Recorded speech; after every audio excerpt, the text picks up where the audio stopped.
My name is Delilah, and I want to share the moment that completely transformed my life. It was a Thursday morning, and I was hurrying through the marble hallways of the Grand Plaza Hotel, arms full of art supplies. I wasn't just a waitress. I identified as an artist. By day, I worked to pay for my fine art studies and fuel my creative ambitions. Every morning began at 5, so I could paint. Those quiet hours with my canvas were the only times I felt truly alive. The Grand Plaza felt like a world of its own, where movie stars and million-dollar deals mingled effortlessly. I quickly realized there was an invisible line dividing people like me from the guests we served. We were expected to be polite but invisible, professional but forgettable. Most of the time, I was okay with that. I watched, quietly observing faces, discovering beauty where others saw only wealth. I found inspiration in the graceful curve of a wine glass or the morning lights streaming through the vast windows. But my coworkers didn't see it that way. There goes Delilah with her little doodles. They'd scoff, rolling their eyes. She thinks she's some kind of artist. Their words hurt, but for me, art wasn't just a hobby. It was the essence of who I was. Everything changed the morning Adrian Sterling walked into the restaurant that I heard my boss whisper. "That's Adrian Sterling, the tech billionaire. He's booked the top floor suite for a month. Whatever he wants, he gets." I glanced over and saw a man in his 30s, sitting alone by the window. He was impeccably dressed, handsome, and yet carried a quiet loneliness that radiated from him like a secret on the verge of being told I was assigned to his table. "Good morning, sir." I greeted him with my work smile. He barely looked up from his screen. "Black coffee, and whatever the chef recommends." His tone was deep, confident, used to being obeyed. For 2 weeks, that became our routine. He'd sit there absorbed in work, a solitary figure surrounded by opulence. While other waiters found him intimidating, I found him intriguing. Then came the day that changed my destiny that I had just finished my shift, arms full of oil paints I'd bought with my tips, when I turned a corner and collided with someone. Everything fell, brushes, paint tubes, and my sketchbook scattered across the polished marble. "Oh no, I'm so sorry," I exclaimed, dropping to my knees to gather all. When I looked up, it was him, Adrian Sterling, kneeling beside me, holding one of my drawings. It was of the hotel lobby, but bathed in warm, vibrant light. "Did you make this?" he asked, genuinely curious. I nodded, expecting him to just hand it back politely. Instead, he studied it closely. "It's incredible. You've captured something most people never even notice." No one had ever spoken about my art like that before. "I'm just a waitress." He looked at me intently, like he could see right into me. "No, you're an artist who works as a waitress. And that changes everything." Then he introduced himself. "I'm Adrian Sterling. I'd love to see more of your work."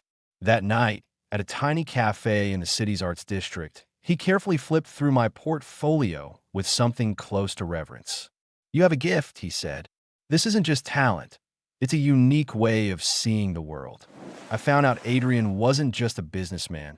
He was a creator, a visionary who understood what it meant to dream big. Over that month, we met in secret in galleries and quiet cafes.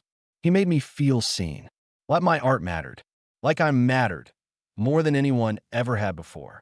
But soon the whispers began. "Did you see the way he looks at her? She's probably just after his money. She doesn't belong in his world. She'll never make it." One afternoon, while serving a group of well-dressed women, their words hit me hard. Doubt crept in that night as I hesitated to meet Adrian again. "Maybe they're right. We're too different." "No," he said softly but firmly. "Don't let their voices steal your confidence. I don't care about them. What matters is you. And I need to tell you something. I've bought your paintings." I blinked, stunned. "What?" "The cafe. That tiny gallery. That was me. I have 15 of your pieces hanging in my home and office.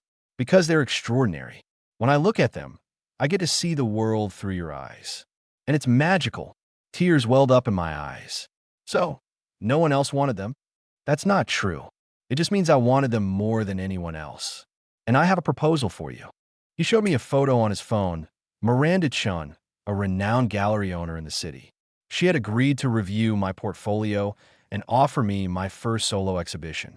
The night of the opening coincided with the Grand Plaza's annual charity gala, the same event where I was scheduled to serve champagne to the very people who once talked behind my back. "Come with me," Adrian said. He gave me a stunning violet gown. As we entered the ballroom together, every head turned. Midway through the evening, Adrian took the microphone. "Art has the power to transform lives," he began. "6 months ago, I met someone who opened my eyes. She works here. You've all seen her. But what you don't know is that she's one of the most talented artists I've ever encountered. Her paintings hang on my walls and remind me that magic exists in everyday moments, if you know where to look." He nodded toward me. The crowd turned, stunned. She worked multiple jobs to fund her studies, faced doubt and criticism, but never gave up on her dream. She is my everything. And next week, you'll be able to see her art for yourself at the Morrison Gallery.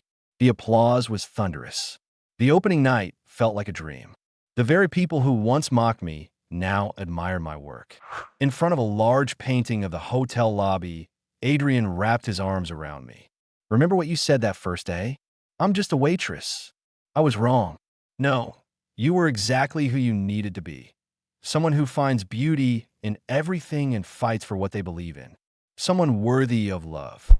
Remember, passion and perseverance can carve paths where others only see walls.